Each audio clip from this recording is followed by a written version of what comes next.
Bem-vindo ao nosso canal, o canal da Escola Bíblica Dominical e Treinamento de Líderes. Sou eu, pastor Nival Ronquigali Costa, mais um dia para abençoar e agraciar a sua vida. Quero já abrir nosso assunto de hoje, que vai falar sobre degeneração da liderança sacerdotal, que é a quarta lição do quarto trimestre de 2019. A lição da Escola Bíblica Dominical usada pela CPAD, aquela que publica as literaturas da Assembleia de Deus no Brasil e no mundo. Nós somos da Rede FAD, Faculdade de Teologia de nível internacional, diretor da extensão Rede FAD de Extensão Koinonia BA. E nessa oportunidade eu já quero ler com você a segunda carta, segundo escreveu São Paulo ao pastor Neófito Timóteo, evangelista, o capítulo 3, versículo 16, que é a carta magna que rege nossos estudos cotidianos. E a leitura diz o seguinte: toda a escritura é inspirada por Deus, é útil para o ensino, para a repreensão, para a correção, para a educação na justiça. 17 diz, a fim de que o homem de Deus seja perfeito e perfeitamente habilitado para toda boa obra. A Escritura diz que nenhum texto foi colocado por vontade expressiva de homem, mas homens por Deus utilizados, inspiraram eles a descrever a Bíblia. A nossa Bíblia ela foi executada num período de 16 séculos. Nesse período, chegamos a uma conclusão de que tanto o Antigo como o Novo Testamento, conhecido como Vetestamentário de Velho Testamento e Neo de Novo Testamento, ou Neotestamentário. E chegamos à conclusão de que tanto o cânon sagrado do Antigo como do Novo, eles são livros inspirados, útil a Deus e aos homens para administrar o seu povo através do século por intermédio da palavra inspirada pelo próprio Deus. Nós estamos em um cenário, nossa lição, onde nós temos que separar alguns conteúdos para lecionar, porque esse trimestre é muito complexo, porque ele fala de um livro histórico, e toda a história tem um contexto de textos, de contextos, de referências e referências.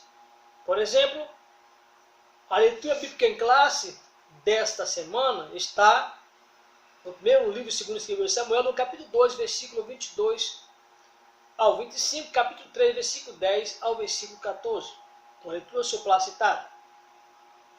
No entanto, esse conteúdo é um pouco complexo de se interpretar quando a própria Bíblia vai dizer que, de alguma forma, Eli foi omisso em executar algum tipo de punição com seus filhos. No entanto, o próprio texto há de dizer que Eli também advertiu os seus filhos. E o mesmo vai dizer que Deus, por sua vez, também o queria matar os seus filhos, por isso que os filhos de Eli também não deram ouvido ao próprio Eli, seu pai. Ou seja, os seus corações não eram mais tocados pelas suas palavras, porque Deus já havia também endurecido os seus corações. Desta feita, não é apenas o caso de Eli não ter exortado tamanhamente algumas colocações, segundo o texto, que deixam uma variação de um pouquinho de dúvida entre a ação de Deus em querer matar o filho e o próprio texto dizer que o próprio Eli não repreendeu o seu filho. De fato, o texto vai dizer que Eli o repreendeu, por exemplo, no versículo 24 diz: não, filhos meus, porque não é boa fama esta que ouço, fazeis transgredir o povo do Senhor. Pecando um homem contra um homem, os juízes o julgarão. Pecando, porém, um homem contra Deus, ou contra o Senhor, quem rogará por ele? Mas não ouvir a voz do seu pai, porque o Senhor os queria matar. No versículo 22 e 23 do mesmo livro de Samuel, diz: era, porém, Eli já muito velho, e ouvia tudo quanto seus filhos faziam, e todo Israel de como se deitavam com as mulheres que em bandos se ajuntavam à porta da tenda da congregação. E disse-lhe: por que faz tais coisas? Porque ouço todos este povo vosso malefício, ou seja, o pecado. Por isso que o filho de Eli é tido como um filho de Belial, por causa da sua postura. No lugar que era para eles estar oferecendo um sacrifício, para ele estar aguardando o período da santificação,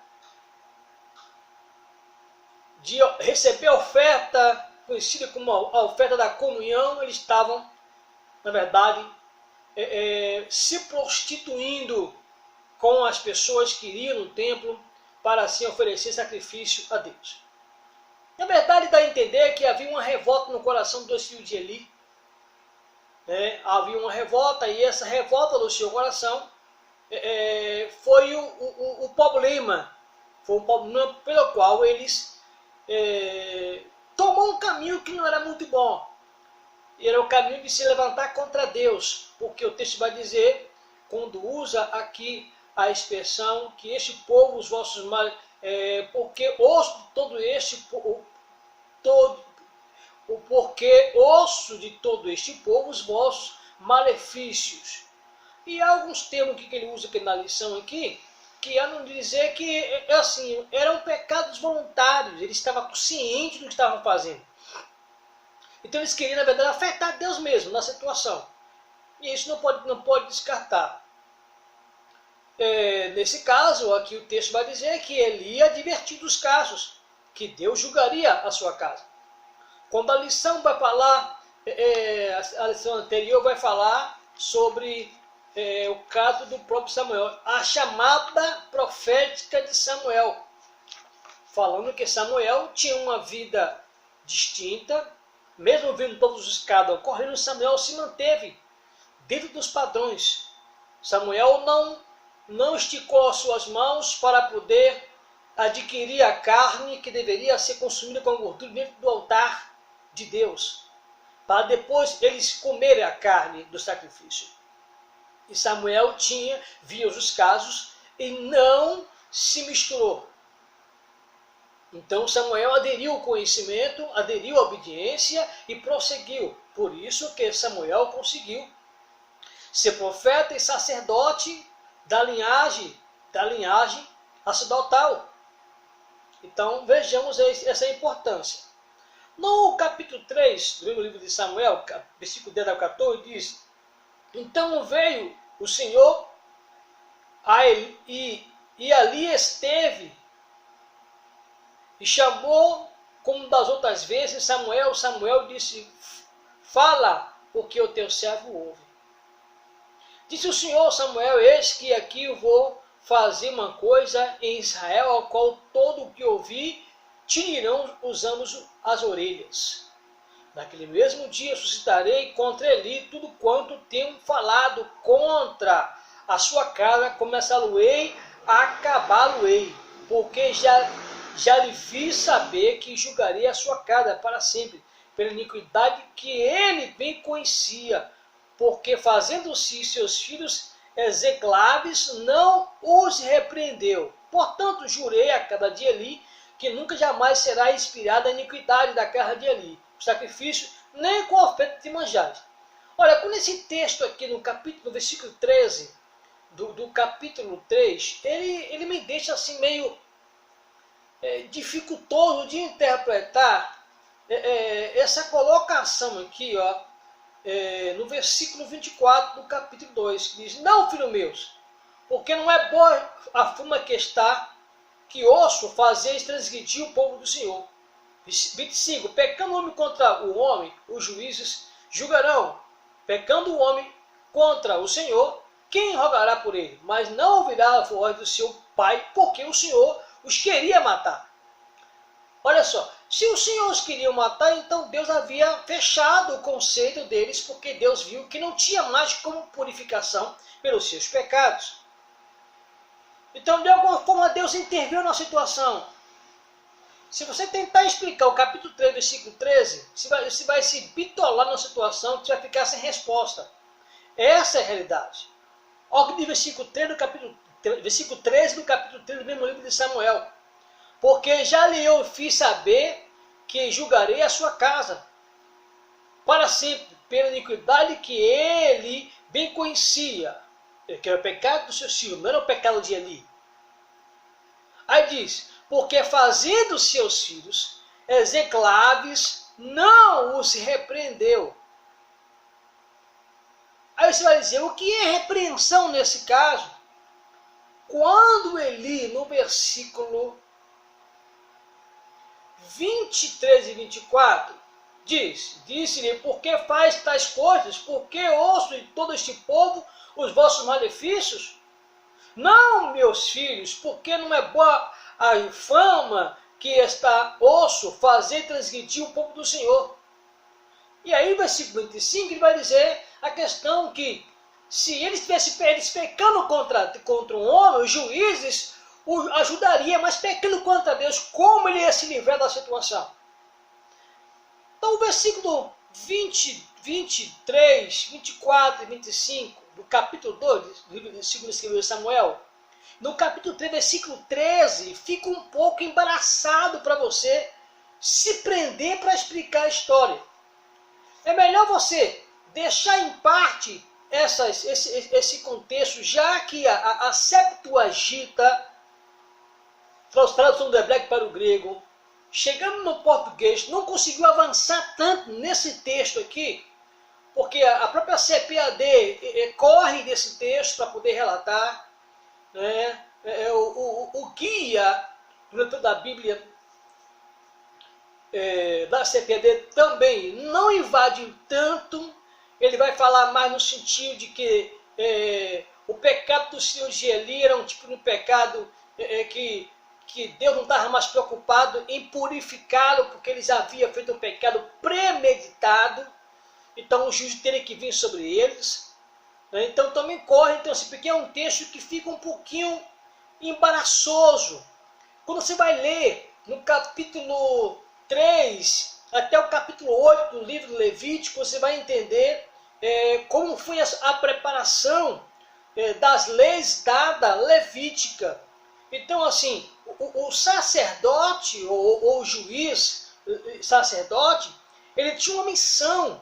E essa missão dele, se ele houvesse cometido algum tipo de pecado, tanto ele como qualquer povo involuntário, ele poderia ser perdoado mediante o seu ato. Que traria a oferta de sacrifício, e essa oferta ajudaria a purificar.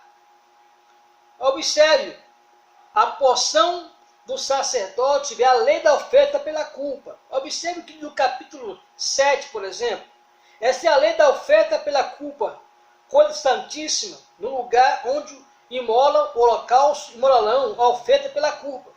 E o seu sangue aspirará sobre o altar em redor. Dela se oferecerá toda a gordura, a cauda, a gordura que sobre a castanha, também ambos os rins e a gordura que neles há junto ao lombo, e o redor sobre o fígado, com os rins se tirará. O sacerdote o queimará sobre o altar em oferta queimada ao Senhor. É oferta pela culpa. Todo varão entre os sacerdotes a comerá no lugar santo, se comerá coisa santíssima. Como a oferta pelo pecado, assim será a oferta pela culpa. Uma única lei haverá para ela, será o sacerdote que com ela fizer a expiação. nesse texto aqui já vai mostrar que existia uma lei para que houvesse a purificação da pessoa que porventura houvesse pecado contra Deus. Existia a chamada sacrifício ou oferta da comunhão. Então, esses juízes e sacerdotes tinham uma incumbência muito importante, que era a incumbência exatamente de conviver com essa experiência de participar da oferenda a Deus, ao mesmo tempo santificar a Deus na oferenda e manter a santificação. Os filhos de Eli agiram de forma arbitrária. E isso dificultou com que Deus tocasse. Isso é basicamente a história do anjo Luzbel, que todos conhecem, que é Satanás, diabo, etc., que aparece na Bíblia o seu nome 116 vezes, se não me engano, o nome de Satanás na Bíblia. Ou seja, nomes diferenciados nas suas missões específicas, identifica ele por nome ou títulos. E esse personagem, ele era um anjo de luz. Ele era um anjo que habitava nele a glória de Deus. Só que ele elevou o seu coração acima do plano de Deus e quis ser semelhante ao Altíssimo. Quando ele elevou o seu coração, sabendo que não podia, que ele era uma criatura feita por Deus, Deus também percebeu que não tinha mais como regenerá-lo ele. Porque assim, ele se fez Deus. Vamos dar um exemplo no Novo Testamento, o caso de Herodes. Herodes, por exemplo, foi com medo de bicho. Por quê? Porque Herodes venceu grandes batalhas e depois elevou o seu coração e fez um discurso como o discurso de Deus. E a Bíblia diz que ele, levando o seu discurso como de Deus, diz que o Deus o matou. O texto vai dizer que ele foi comido de vermes, de dentro para fora. E aí morreu. Ou seja, todos que tentar fazer a obra de Deus, tentam ser Deus, ou parecer como Deus, ter poder na autoridade segundo Deus, sem Deus, vai se quebrar. Então fica aí essa experiência, porque foi o cara pelo qual Deus puniu os filhos de Eli. Então, nesta lição, eu vou dar os pontos mais facultativos que vai ajudar você melhor no seu crescimento. Há um objetivo da lição, que são 3, que é destacar a degeneração dos filhos de Eli, pontuar a sentença do juízo de Deus e mostrar as consequências do pecado. Na introdução diz, o tema dessa lição é a degeneração da liderança sacerdotal da casa de Eli. Veremos que os filhos desse não corresponderiam aos propósitos divinos e enveredaram pelo caminho do pecado que se fez deturbar as características do sacerdócio. Por exemplo, Levítico, no capítulo 21, o versículo 6 e 7, observe, Levítico 21, versículo 6 e 7, diz o seguinte: Santo serás a seu Deus, e não profanarão o nome do seu Deus, porque oferece as ofertas queimadas ao Senhor, o pão do seu Deus. Portanto serão santos. Versículo 7. Não tomará mulher prostituta, ou desonrada, nem tomará mulher repudiada de seu marido, pois o sacerdote é santo a seu Deus. Meu amigo. Então os camaradas chegou numa situação exemplar mesmo, né? Eles tomam uma atitude pronto, decidido. Existiu uma lei. Podemos separar a atitude o conceito do julgamento é que o Eli, na verdade, ele fez a parte dele em parte, exerceu uma boa liderança, porém os seus filhos tomou um segundo conceito. E a verdade que se extrai no texto entre Eli e seus filhos é que os seus filhos tomou atitude, estava no poder, era a sua gestão, porque O Eli já estava velho, então só os seus filhos poderiam reinar, governar, e já era dinastia, fazia parte já de uma promessa de que outro herdaria o poder após um outro. Era uma promessa sacerdotal eterna, né? De uma geração para outra geração, da mesma espécie, da linhagem arônica. Então isso havia uma promessa. Porém o pecado deles fez com que o próprio Deus desistisse efetivamente deles continuar como sacerdote. Como Eli não tinha mais poder para retornar à administração, então Eli passou para os seus filhos. Porém, quando Eli ficou informado da situação, dá-se a entender que Eli poderia retomar o poder, já que o texto diz, no capítulo 3, no versículo 13, que Eli não repreendeu os seus filhos. Talvez a repreensão seja voltada em cima de que Eli precisava tomar uma atitude, arrancá-los do poder. Como arrancar se a promessa caberia a eles? Correto? Seria voltar a conversar com Deus sobre o assunto? Como seria a atitude melhor de Eli a tomar? Teria alguém melhor para reinar no período? Aparentemente, havia o Samuel sendo preparado para juízes de Israel. Porém, Samuel ainda era um jovem, chegando na sua fase de jovem, né? Adolescência, 15 a 17. Então, assim, na linguagem nossa hoje brasileira, 15 a 17 é a idade de jovem, 18, faixa etária adulta. Então, seria mais ou menos a idade de Samuel. Por isso, Samuel dá a entender que não estava ainda apto para exercer ainda a liderança.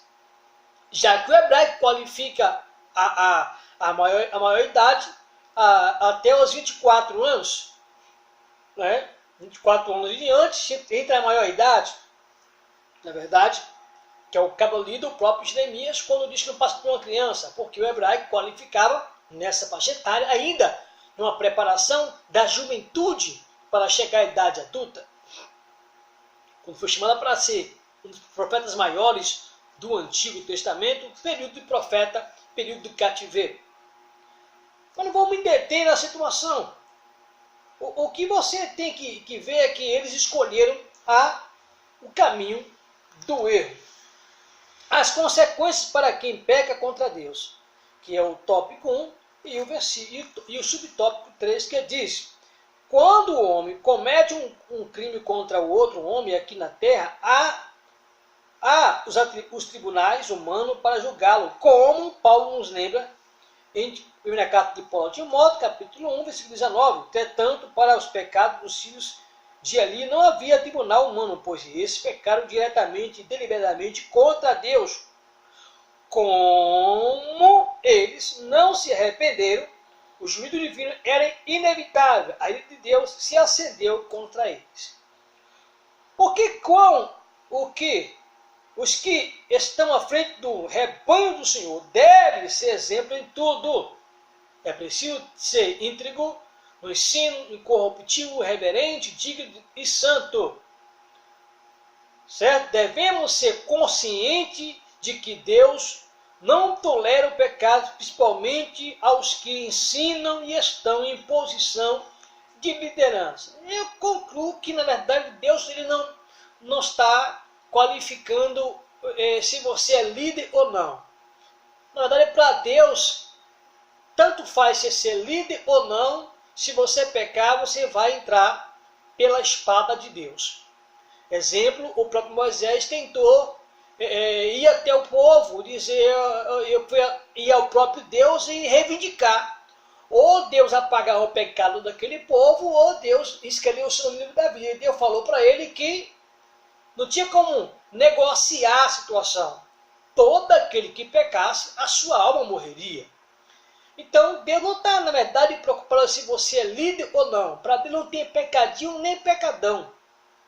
Tudo que você fizer nessa vida, sendo cristão ou não, sendo um líder ou não, você vai ter que prestar conta diante de Deus. A única diferença é de quem mais é dado, esse mais será cobrado. Isso aí é inquestionável.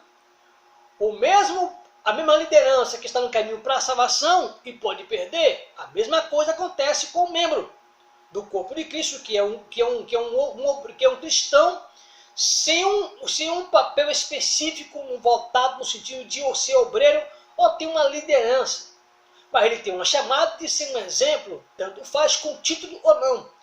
E recai sobre ele ser porta-voz da verdade, falar a verdade, como a Bíblia diz, não mentais, falar a verdade uns aos outros, levai a cruz um dos outros, orai pelos outros, perdoai mutuamente os outros.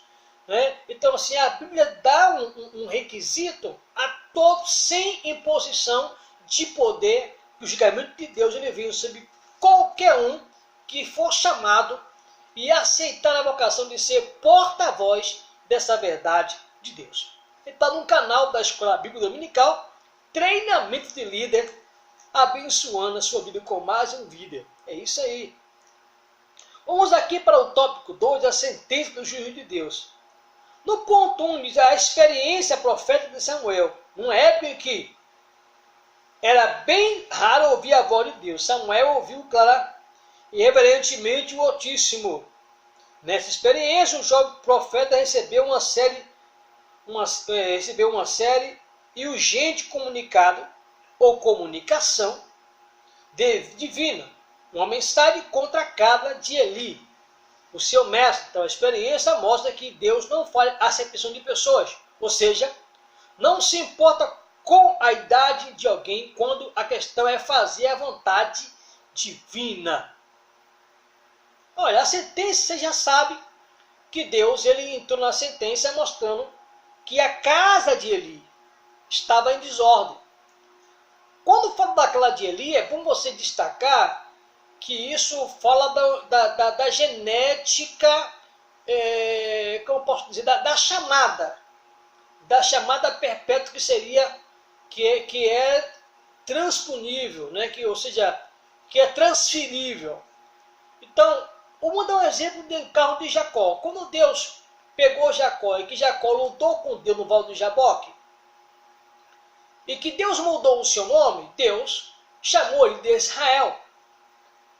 Daí Deus passou a falar a nação de Israel com a Jacó como se fosse Israel. No caso de Eli, Eli era o sacerdote principal. E ele era um dos principais da linhagem de Arão. Daí os seus filhos herdariam também, e parentesco ligado à sua linhagem seria também sacerdote, se obedecesse os padrões de Deus para ser um sacerdote e juiz da nação de Israel. Por isso que o texto diz que a sentença veio sobre a casa de Eli, porque os seus filhos já não eram mais segundo o caminho de Eli, perverteram o caminho do Senhor. Já no tópico 3, o vídeo já está bem adiantado, já está com 28 minutos e alguns segundos. Vamos para o tópico 3, que é as consequências do pecado, o preço do pecado. Vamos lá. O pecado sempre traz consequências. Isso é verdade. Certo? A Bíblia revela alguns exemplos sobre isso. 1. A expulsão de Adão e Eva do paraíso. A morte física e espiritual. Acã e sua família de perder a vida. Ananias e sua filha foram mortos. Como vimos, as consequências do pecado são trágicas. Eli tinha conhecimento do pecado de seus filhos, mas sua covardia era visível por causa da sua omissão e da irreverência de seus filhos. Sua família foi tirada do sacerdócio. Como eu já falei, é um pouco complexo tentar explicar isso aqui, como fala por causa da sua omissão e da irreverência. O texto não fala que Eli comeu do alimento da forma que os seus filhos comiam. O texto não fala que Eli estava namorando as moças no templo. Não. Fala que Eli já havia recuado, que seus filhos passaram a administrar a nação, julgar a nação e a usar do papel de um sacerdote. eu fico aqui nesse balanço, porque a linguagem não é tão clara para a gente. Então eu peço que você lê o livro de Levítico com paciência, para você entender que o que levou os filhos de Eli a pecarem foi as suas próprias decisões. Eles tinham os manuscritos dados em suas mãos para agir da forma correta. No capítulo 8 de Levítico em diante, o povo começa já a ter acesso diretamente ao sacerdócio, já transferível, certo? E aí dá seguimento à nação. Então, assim, é um pouco complexo. O que nesse caso aqui, ali tinha conhecimento do pecado dos seus filhos, mas sua covardia, o texto, a expressão da lição aqui colocada, era visível por causa da sua omissão, da irreverência de seus filhos. Então, a questão era, como o texto ele deixa em aberto, o texto não fala, a Bíblia não esclarece esse ponto, e a gente fica tateando, querendo entender qual seria a atitude de Eli num caso como esse. Vamos lá, você tem um filho, você é um líder de um departamento, e você, obviamente, você está com ele diante de você. Ele é a sua carne, a sua natureza, em parte genética do pecado. Você é uma pessoa arrependida, também se arrependeu. Ele está do seu lado como obreiro. E você vê que ele está dando errado e você diverte ele. Sabendo que ele já tem conhecimento da causa. Você adverte falando para ele que Deus julgaria ele, que foi o que Eli fez. Eli julgou, na verdade, os seus filhos. Eli colocou diante deles a situação, disse, olha, cuidado, o que vocês estão fazendo é execráveis. Estão fazendo atitudes que vão pesar sobre vocês. E tem mais, se o homem pecar contra o outro homem, o juiz julgará. Mas se ele pecar contra Deus, quem rogará por ele? Então, assim, Eli advertiu que Deus entenderia com a sentença. Então, eu prefiro ficar naquilo que está mais claro, que eu posso entrar e falar abertamente. Se você tiver algum outro conteúdo mais claro, parabéns para você. Mas até aqui me limita a falar nessa situação aqui. Então, esses termos usados para Eli, que ele tinha conhecimento do pecado dos seus filhos, ele tinha. Mas sua covardia, o que seria essa covardia? Da irreverência de seus filhos? Não, Eli falou para eles a situação. Então, é um pouco meio complexo. Eu não vou entrar muito porque assim a lição, a leitura do livro que nós estamos estudando, ele não está totalmente claro o como Eli deveria agir. Se você for ler a história, todo o pecado recai sobre o filho de Eli. Não recai sobre Eli.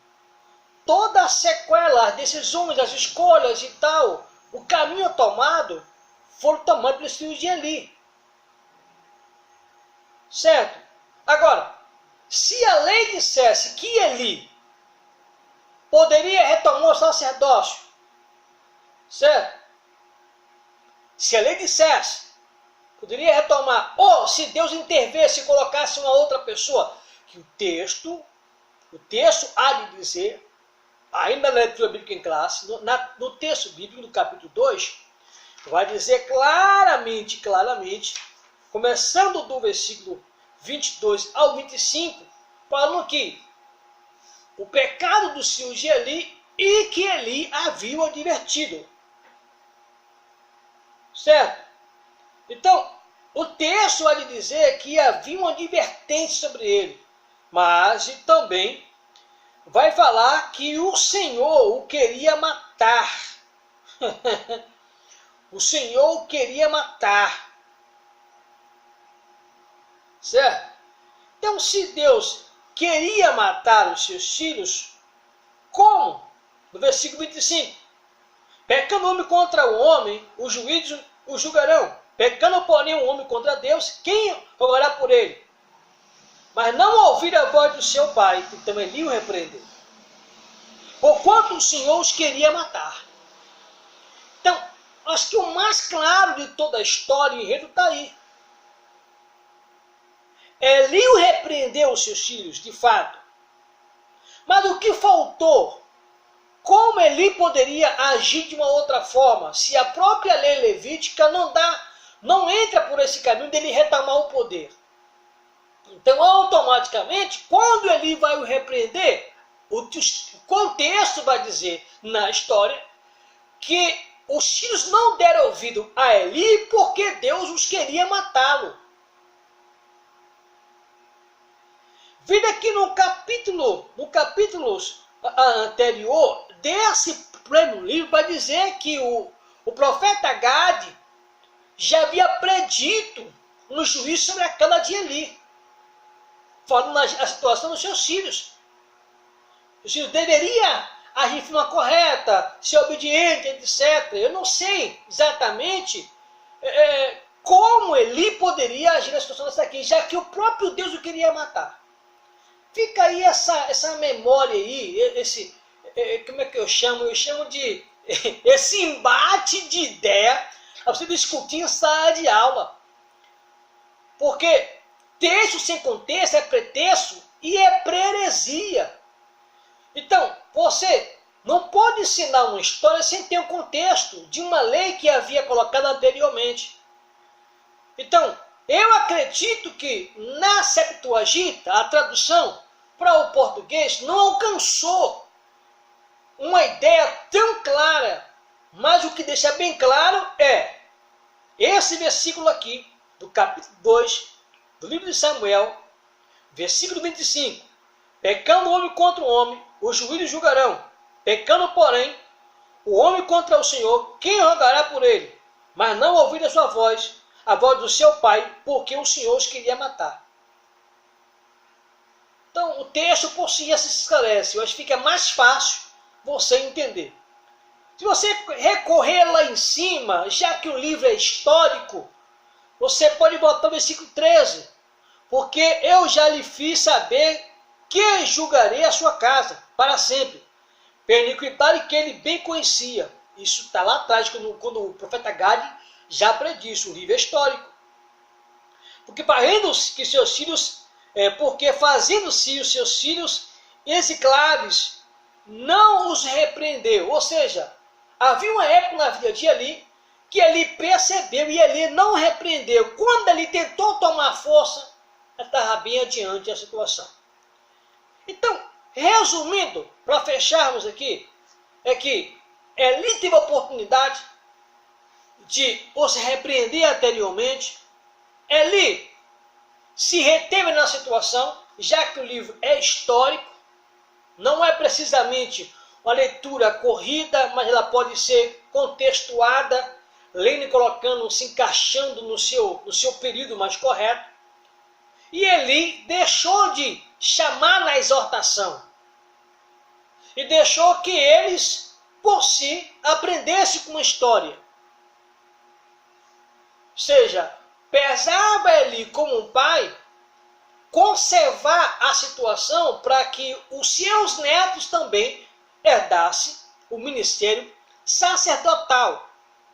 Como ele se afastou e deixou que os seus filhos liderassem, o negócio pegou. Ou seja, a questão não é quem está com o cabo do machado na mão, mas é quem constituiu o machado. Né? Machado é ferro, ferro é poder, poder é autoridade.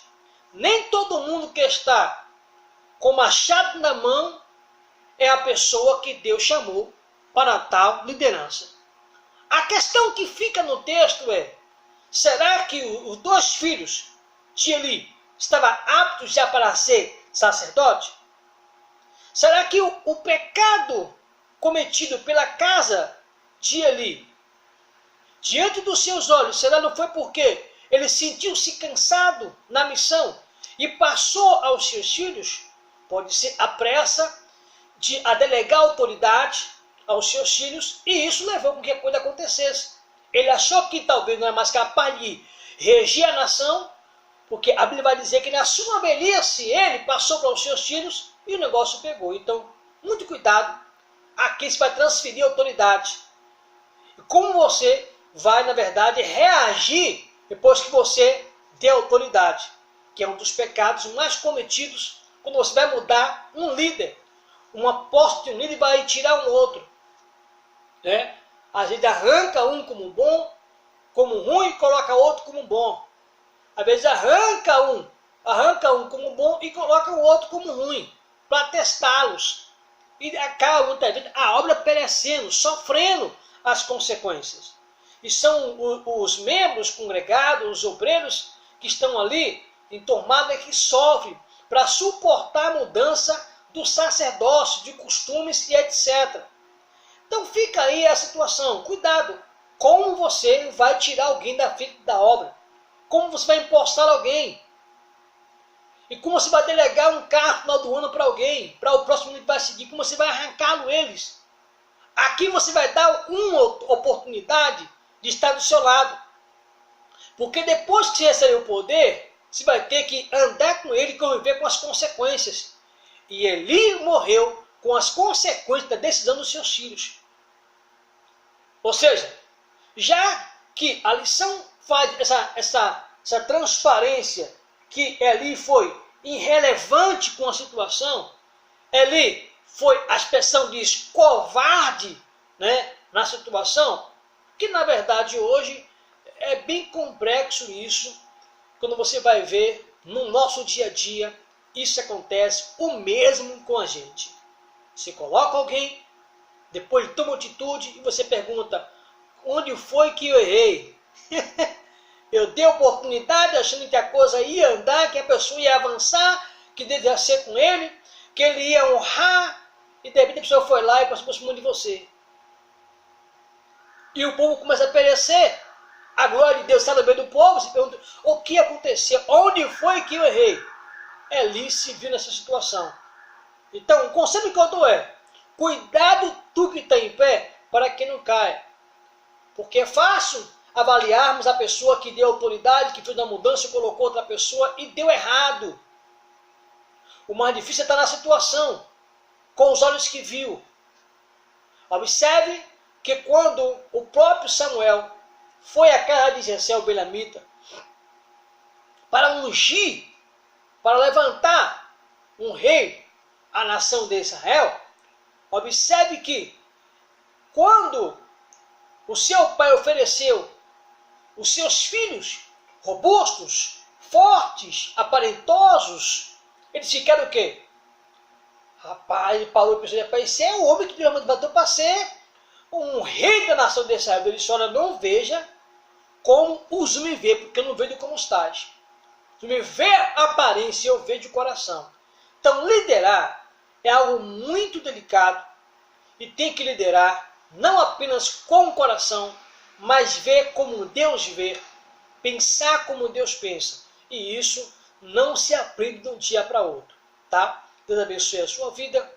Sou eu, pastor Lenival Ronquigali Costa, abençoando a sua vida com mais uma leitura da lição que está em segmento, que é o nosso tema central, que está aqui bonito para a gente, certo?